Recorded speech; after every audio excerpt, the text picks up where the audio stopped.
আমি রাজা নহর মঙ্গলময় ঈশ্বরের কৃপায় কোনো কিছুর অভাব নেই। আমার অভাব যদি থাকে কেবলমাত্র একটি সন্তানের। আজ একটি সন্তান নেই বলে প্রভাতকালে যখন নগর ভ্রমণে বেরোই প্রজারা আমায় দেখে দরজা বন্ধ করে দেয়, বলে ওই আটকুড়ো রাজার মুখ দেখলে মহাপাপ।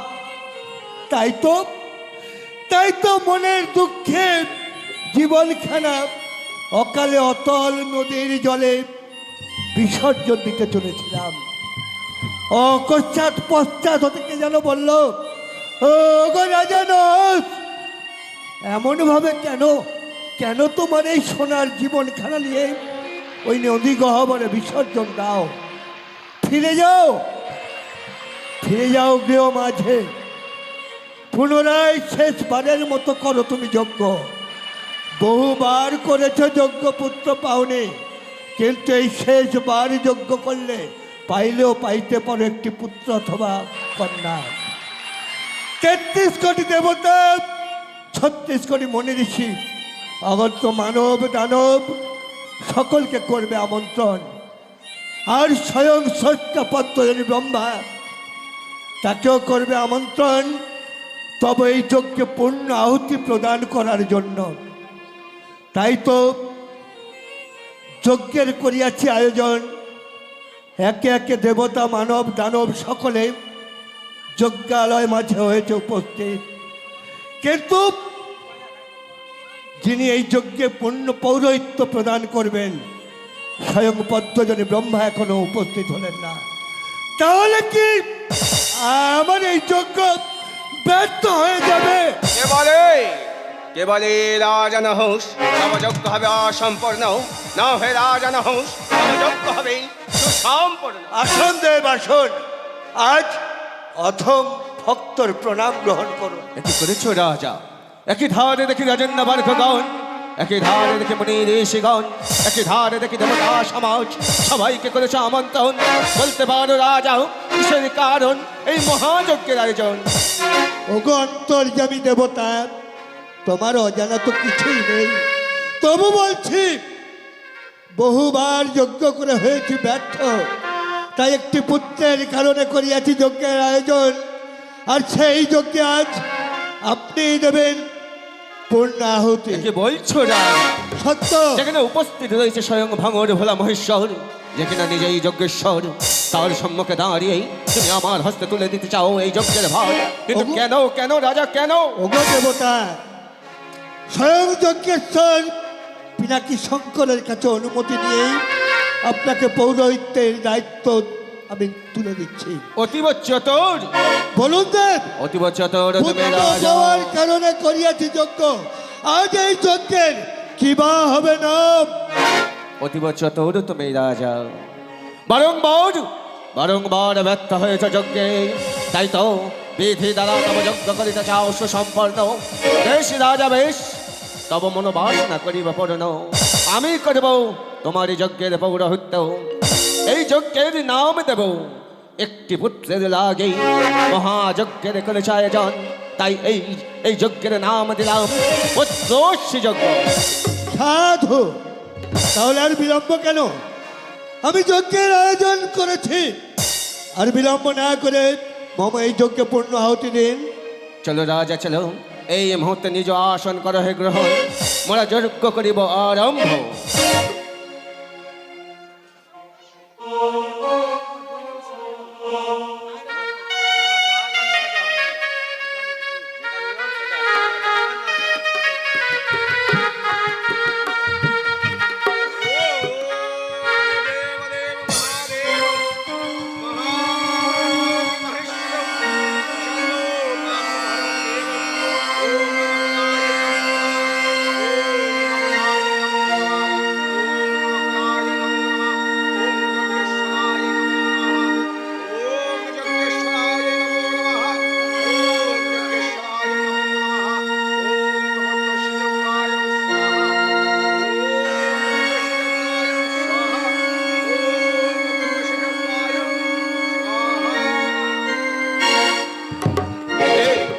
কি রাজা এমন ভাবে যজ্ঞের অগ্নি কেন হয় প্রজ্বলিত, এমন ভাবে যজ্ঞের অগ্নি হয় যদি প্রজ্বলিত আমার সাথে সৃষ্টি ধ্বংস হয়ে যাবে না। এই মুহূর্তেই এই যজ্ঞের অগ্নি করিব নির্বাহিত। ও অগ্নি স্বাহা, ও অগ্নি স্বাহা, ও অগ্নি স্বাহা।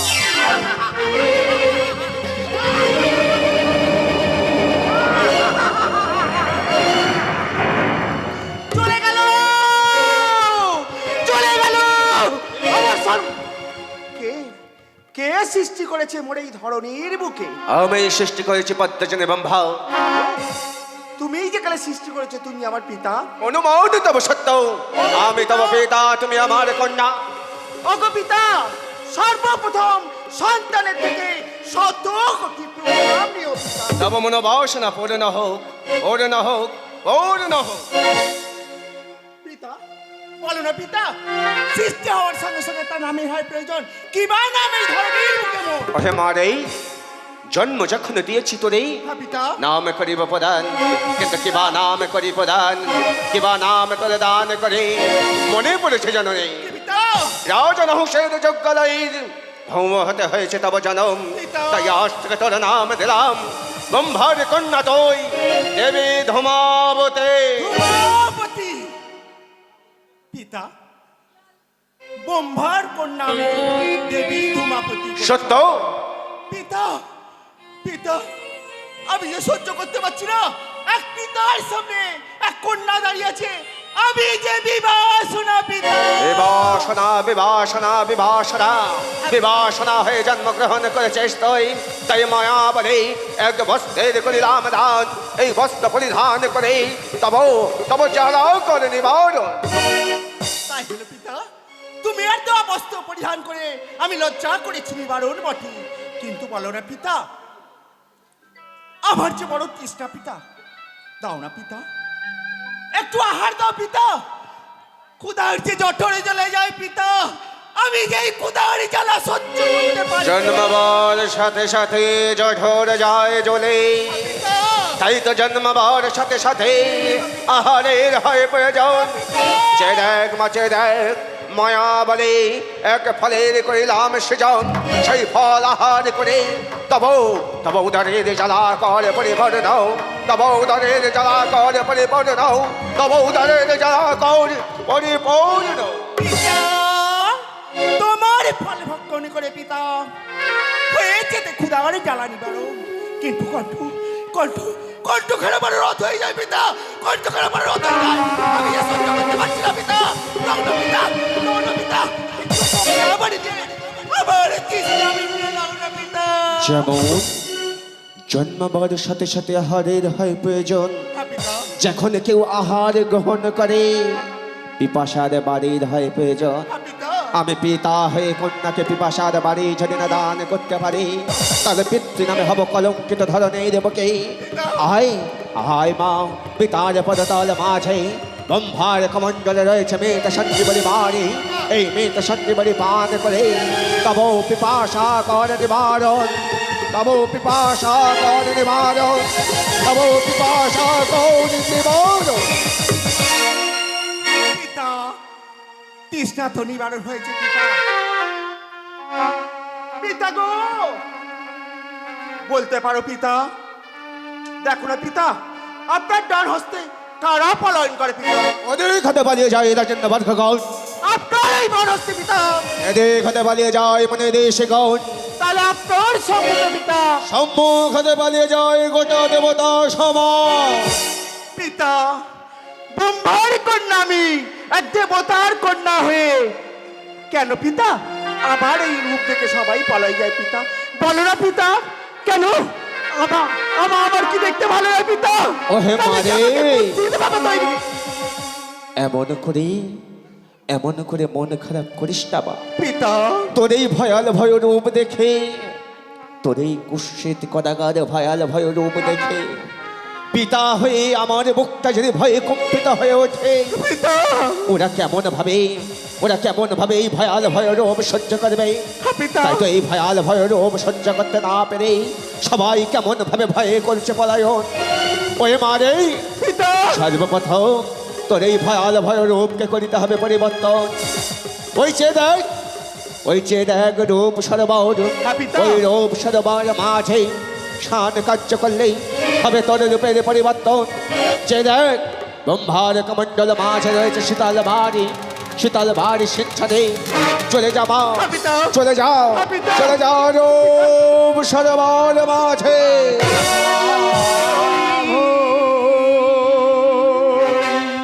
মা ভো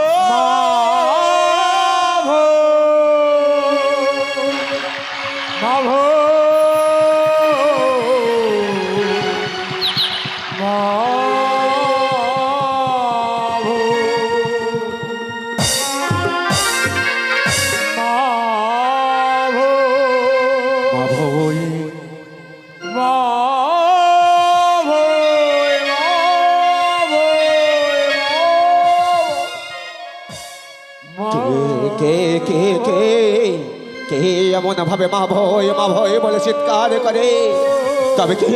তবে কি আমার মাধমাবতী এলে অপরূপ রূপ ধারণ করে পিতার সম্মুখে এনে রাখে? কোথায় কোথায় মাধমাবতী? আমি দেখতে চাই মা, কোথায় কোথায়?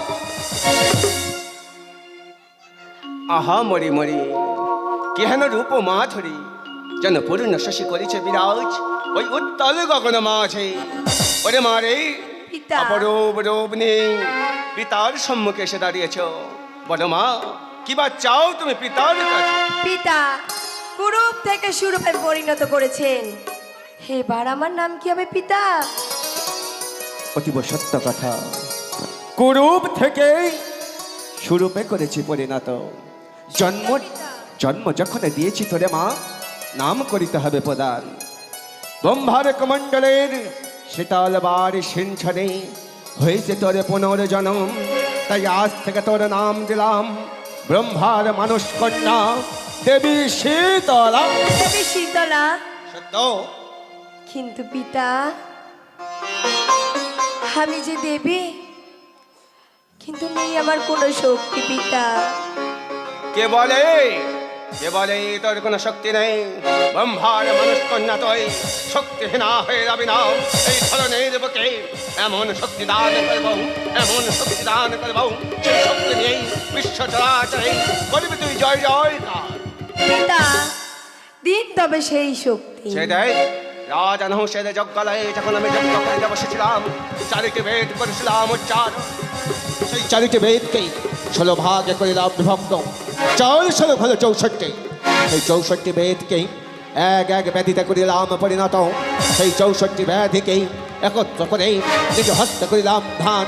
এই মুহূর্তে সেই 64 রূপ তোকে করিলাম প্রদান। বেশ পিতা। পিতা তবে আজ থেকে আমি হলাম এই 64 রোগ ব্যাধির বসন্ত। 64 রোগের জননী, বসন্ত জননী দেবী শীতলা। পিতা এই 64 রোগ ব্যাধি বসন্ত কোন মানবের অঙ্গে যদি দিই পিতা, সেই মানব যখন ছটফট করবে পিতা, তখন যে আমি সহ্য করতে পারবো না পিতা। অতীব সত্য কথা মা, যে মা হয় সে কোনোদিন সন্তানের কান্না সহ্য করতে পারে না। সন্তানের জ্বালা নিবারণের জন্য হয়তো আরো শক্তির প্রয়োজন, তাই না মা? বেশ মা বেশ, ক্ষণকাল কর অপেক্ষা, আমি সেই শক্তিও তোকে করিব প্রদান।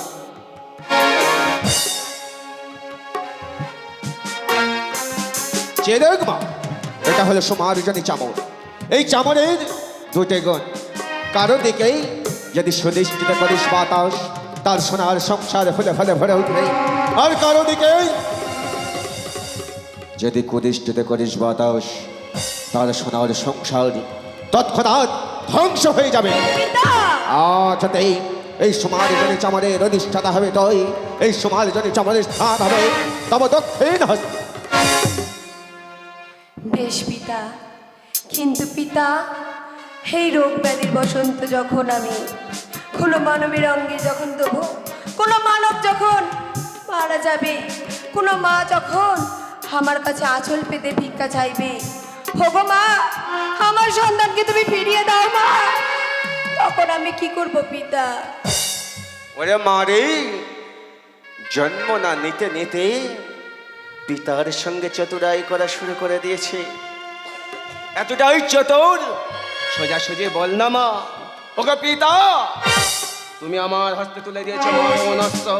যে অস্ত্রে শুধু আমি মারতে পারবো, যে দেবী হয় সে যেমন মারতে পারে, যে দেবী হয় সে তেমন বাঁচাতেও পারে। দাও পিতা দাও, আমার হস্তে তুলে দাও বাঁচানোর অস্ত্র। চতুরাই করে আমার কাছ থেকে শক্তি চাইছিস, বেশ মা বেশ, এই মনোবাসনা করিব পূরণ, তোকে আমি সেই শক্তি করিব প্রদান। ক্ষণকাল কর অপেক্ষা।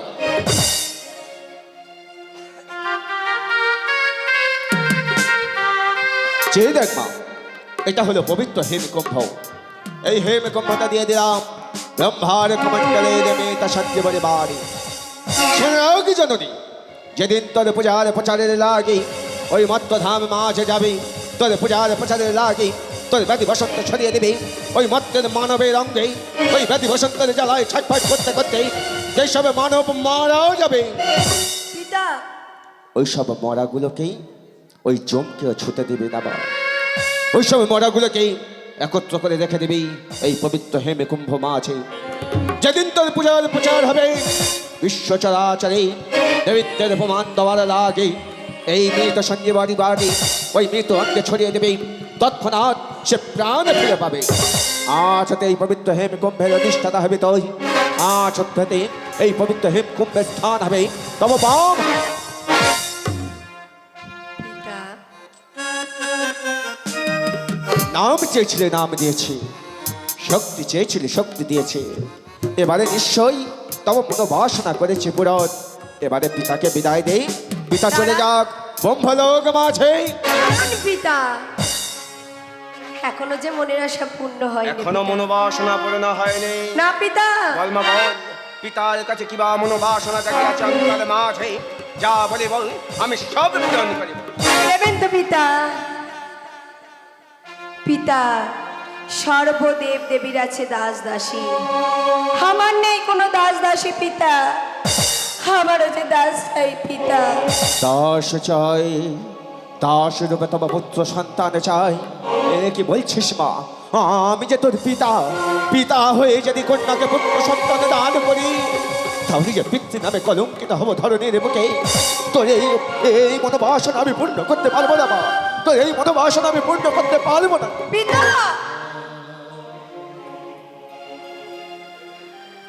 বুঝেছি মা বুঝেছি, একান্তই একান্তই তোর হয় পুত্রের প্রয়োজন, তাই না মা? বেশ, আমি তোকে একটি উপায়ে একটি পুত্র সন্তান দানিতে পারি, কিন্তু সে সৃষ্টি আমার সৃষ্টি নয়, সে সৃষ্টি ভাঙর ভোলা মহেশ্বরের সৃষ্টি। ওরে জননী, তোকে আমি পুত্র সন্তান দান করব, কিন্তু তার পূর্বে কুমারী হয়ে জন্মগ্রহণ করেছে ধরনের বুকে।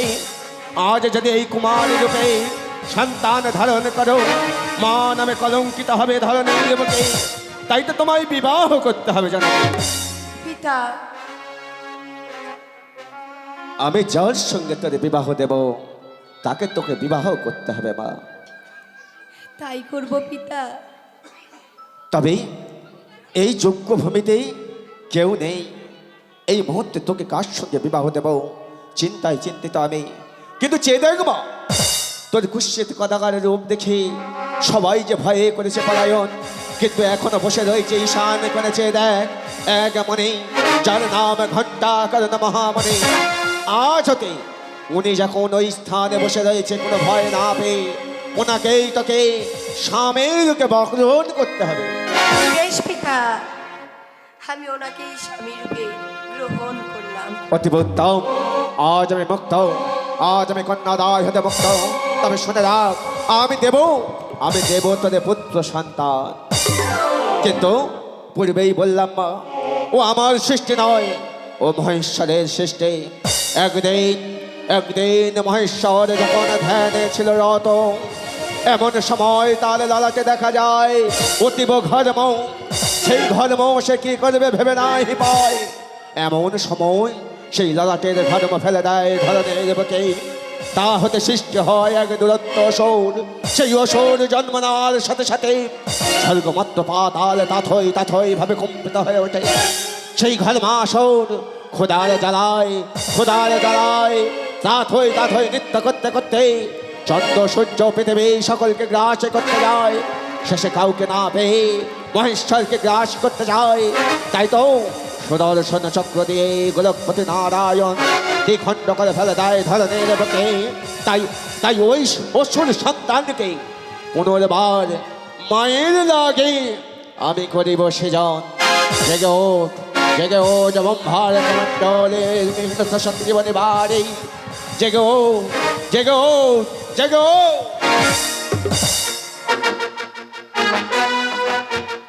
কে আমাকে করিল সৃষ্টি? আমি কইছি তোমার সৃষ্টি পদ্মজনে ব্রহ্মা। তুমি যখন সৃষ্টি করেছো তুমি হও মোর সৃষ্টিকর্তা পিতা। অনুমান তবে সত্য। ওগো পিতা, জন্মবার সাথে সাথে হয় নামের প্রয়োজন।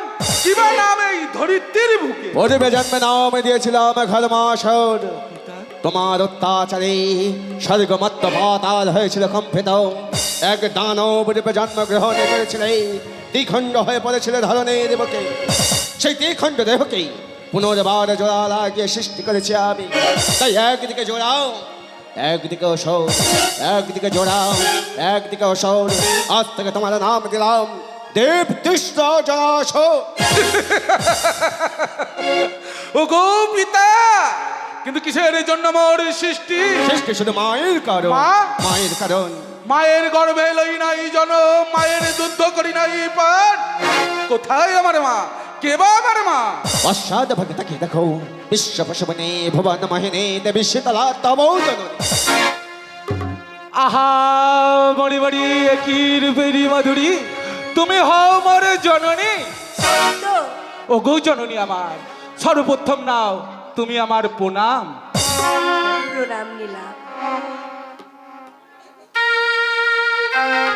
ওগো পিতা, মায়ের জন্য হয়েছে মোর সৃষ্টি। মায়ের দাসত্ব করার জন্য হয় আমার শক্তির প্রয়োজন। মায়ের দাসত্ব করার জন্য পিতৃশক্তি তোমায় দেব আমি, কিন্তু তারপরে বেছে নাও মায়ের কাছ থেকে মাতৃশক্তি, অর্থাৎ মায়া শক্তি বিনে নয় হয়ে দেব তাকেও। ওগো পিতা, তোমার আশীর্বাদ মতো আমার মায়ের কাছে আমি শক্তি চেয়ে নেব। ওগো জননী আমার, একটি বাড়ির জন্যে তোমার এই অধম সন্তানকে আশীর্বাদ করো না মাগো, যেন তোমার সকল কাজ আমি জয় জয় করে ফিরে আসতে পারি মা। আশীর্বাদ করলাম, আজ থেকে তুমি আমার দ্বাদশ জ্বরের অধীশ্বর হলে। ওগো পিতা, মাতৃশক্তি পেয়েছি, কিন্তু পিতৃশক্তি? পিতৃশক্তি হিসাবে তুলে দিলাম মহাদেবের মহাশূল।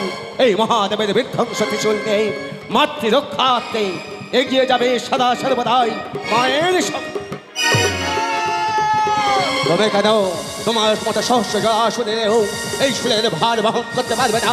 তাই তো এই শুলের অর্থশক্তি করিয়া হরণ, অর্থশক্তি করি রাম দান। ওগো পিতা, আমার স্থান?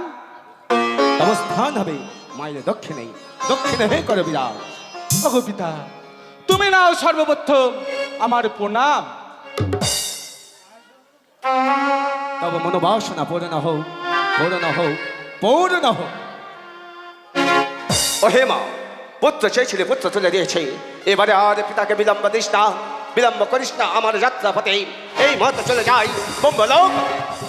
পিতা, পিতা, আবার কেন মোর যাত্রা পথে বাধা দিয়ে মোর যাত্রা পথ থেকে কাঁটা দায়ক করে তুলছিস? কিবা চাই তো? পিতা, এখনো যে মনের আশা পূর্ণ হয়নি পিতা। কিবা চাই তোর? পিতা, ডান দিক হয়েছে পূর্ণ, বাম দিক রয়েছে শূন্য। এখন যে কি আমার দাসীর প্রয়োজন পিতা? অতীব সত্য কথা। দক্ষিণ দিকে করেছে পূর্ণ, বাম রয়েছে শূন্য। তাই তো শূন্যস্থান জায়গা কোনোদিন শূন্যস্থান রাখতে দেই। বেশ মা বেশ, তব মনোবাসনা করিবা পুরাণ। ওই শূন্যস্থান জায়গা করিবা পূর্ণ, শূন্যস্থান জায়গা করিয়া পূর্ণ। একটি দাসী করিবা প্রধান। যে দেখ মা, ঘলমাসুর যখন দ্বিখণ্ড হয়ে পড়েছিল ধরনের বুকে, তার রুধির ধারা বয়ে যাচ্ছিল বেদিনীর মুখ হতে। এমন সময় এক ঋতুমতি বাঘিনী সেই রথের করে পান, সেই রথের পান করে সেই ঋতুমতি বাঘিনী হয় গর্ভবতী। ওহে বাঘিনী কোথায় পালাবি? এই মুহূর্তেই তোর গর্ভপাত করে সৃজন করলাম এক সুন্দরী কন্যা। সেবা করবে ও সৃজন। আমি কইছি তবে সৃজন। জন্মাবার সাথে হয় পিতা নামের প্রয়োজন। জন্মাবার সাথে সাথে হয় নামের প্রয়োজন। জন্ম যখন দিয়েছি মা, নাম করিব প্রদান। রক্ত হতে জন্ম তোমার, রক্তাক্ত টলমল দেহ, রক্তাক্ত পরিভূষা। তাই আজ থেকে তোমার নাম দিলাম দেবী রক্তাবতী। জাগো, নাম দিয়েছে রক্তাবতী, কিসের কারণে করেছে মোর সৃজন? শ্রেষ্ঠই শুধু মায়ের কারণ। মাতৃ গর্ভে জনি নাই জলম, মাতৃক পীযুষ করি নাই পান। কোথায় আছে আমার মাতা? পশ্চাৎ ভাগে তাকিয়ে দেখো বিশ্ব ফসবিনী ভুবন মোহিনী দেবী শীতলা তব জননী। মাতা, তুমি কি আমার মাতা? শত কোটি প্রণাম লহ মা।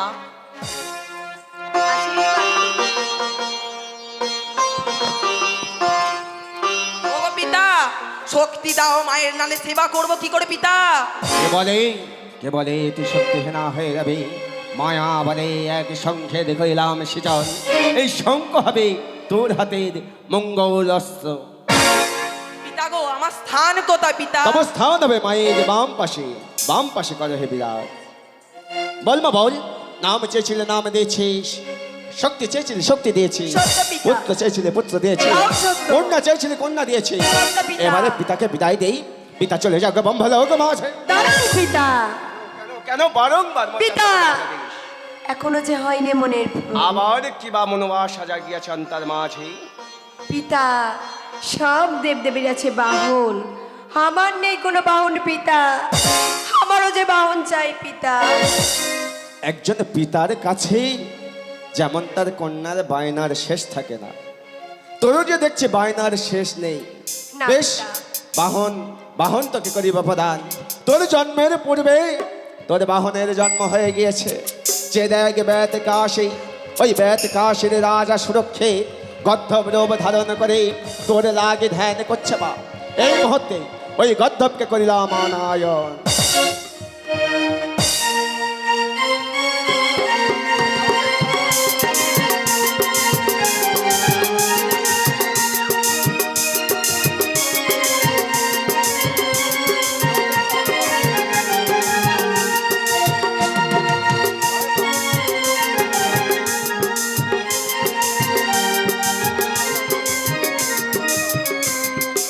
দেখ মা দেখ, এমন বাহন আজ পর্যন্ত কেউ পায়নি। আজ হাতে এই গদ্ধভাবে তৈরি বাহন। বেশ পিতা। তাহলে মনো আশা করেছে বলে নাও, এবারে পিতাকে বিদায় দে। আর কিছু চাস না পিতার কাছে, পিতা চলে যাক ভালো হোক মা। দাঁড়ান পিতা। আবার কি বা চাই তো? পিতা, সব দেবদেবীর আছে স্থান, আমার নেই কোনো স্থান। আমারও যে স্থান চাই পিতা। তোরও স্থান চাই তাই না মা? বেশ, আজ থেকে তোর স্থান দিলাম ওই লোকপুর পাঠো। বেশ পিতা। তাহলে আর কি বা চাই তোর? এবারে পিতাকে বিদায় দে, পিতা চলে যাক বম্ভলোক মা। দাঁড়ান পিতা। তোর দাঁড়ান দাঁড়ান বলতে বলতে আমি পাগল হয়ে যাব। তুই আর কি চাস আমার কাছে বল। পিতা, পিতার কাছে কোনো মেয়ের আশা পূরণ হয় না পিতা। সত্য, তাই তো আর একটাই মনোবাসনা, শেষ মনোবাসনা। শেষ যদি মনোবাসনা। শেষ মনোবাসনা জাগিয়াছে অন্তর মাঝে, এই শেষ মনোবাসনা পূরণ করে চলে যাব ব্রহ্মলোক মাঝে। কিবা মনোবাসনা জাগিয়াছে অন্তর মাঝে, খুলে বল আমার। পিতা, সর্বদেব দেবী হাতে পূজা নেবার আগে আপনার হস্তে নেব আমি পূজা। শীতলা, একে বললে তো, একে বললে তো। এই কথা বলার আগে তোর জিভটা খসে গেল না? এই কথা বলার আগে তোর পায়ের তলা থেকে মাটিটা সরে গেল না? আমি পিতা হয়ে পুণ্যর চরণ ভক্তদের পুষ্পাঞ্জলি কদাপি নয়, তার পরিবর্তে তুলে দিলাম তোর মস্তকে তীব্র অভিশাপ। পৃথিবীর বুকে হবে তোর পূজা, হবে না বিসর্জন। বিসর্জনের পরিবর্তে তোকে দিয়ে গিয়ে রেখে দেবে বট বৃক্ষ নেম বৃক্ষ বলে। কাক পক্ষিতে তোর মস্তকে করিবে মল মূত্র ত্যাগ। কেউ তোকে মা নামে জানবে না পৃথিবীর বুকে। 12 বছর বন্দি করে রেখে দেবো ভারত মণ্ডল মাঝে। 12 বছর পরে আসবে ঘোর কলি, ওই ঘোর কলিতে ছেড়ে দেবো মাত্র ধাম মাঝে। যেদিন কোনো মানবের হস্তে পূজা পাবি, তবেই মা নামে খ্যাত হবে বিশ্ব চরাচরে। পিতা, বেশ পিতা বেশ, আপনার অভিশাপ আমি আশীর্বাদ হিসেবে মস্তকে গ্রহণ করলাম পিতা। একে বললে বা আমি তোকে অভিশাপ করলাম, তুই তা আশীর্বাদ রূপে গ্রহণ করলে। আমি যে ভুলে গিয়েছিলাম মা, আমি যে বিধি দ্বারা যদি না তোর মন্ত্রের সৃজন করে, তাহলে কেমন সৃষ্টি হবে তোর মূল মন্ত্র, কেমন সৃষ্টি হবে তোর বীজ মন্ত্র। আমি যে ভুলে গিয়েছিলাম মা, তাই তো ক্রোধান্বিত হয়ে তোকে তুলে দিয়েছি তীব্র অভিশাপ। ওহে জননী, আমি দেব মা, আমি দেব তোর চরণে ভক্তির পুষ্পাঞ্জলি। এবারে মাতৃজ্ঞানে নয়, এবারে কন্যা জ্ঞানে নয়, এবারে দেব তোকে মাতৃজ্ঞানে ভক্তির পুষ্পাঞ্জলি। বেশ পিতা।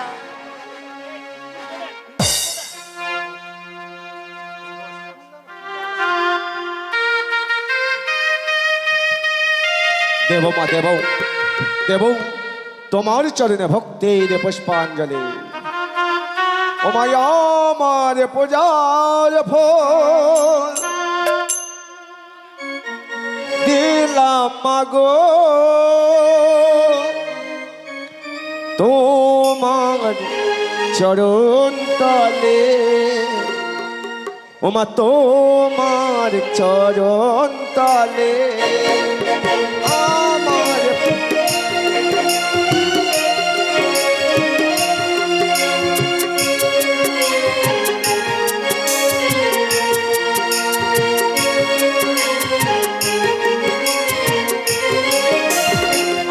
আমার পূজার ফল দিলাম মাগো, তোমার চরণ তলে, তোমার চরণ তলে।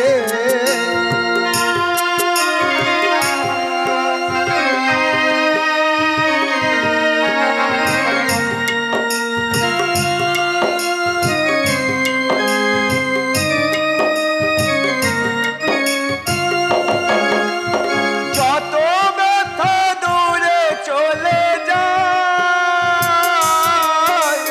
সব কিছু তোমার দয়ায়।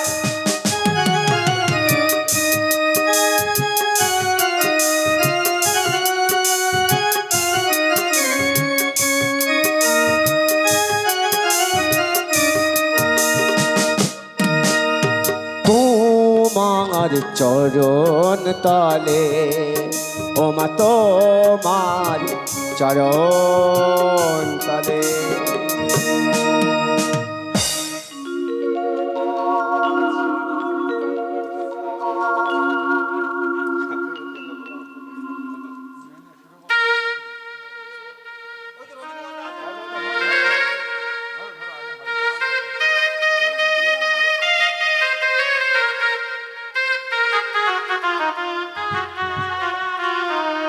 শোনো হে পুত্র জরাসর, আজ যে মন্ত্র উচ্চারণ করব সেই মন্ত্র হবে তোমার মায়ের মূল মন্ত্র, সেই মন্ত্র হবে তোমার মায়ের বীজ মন্ত্র। ওম শীতলিক্তং জগৎ মাতা, শীতলিক্তং জগৎ পিতা, শীতলিক্তং জগৎ ধাত্রী। ওম দেবী শীতলায় নমো নমঃ, ওম দেবী শীতলায় নমো নমঃ, ওম দেবী শীতলায় নমো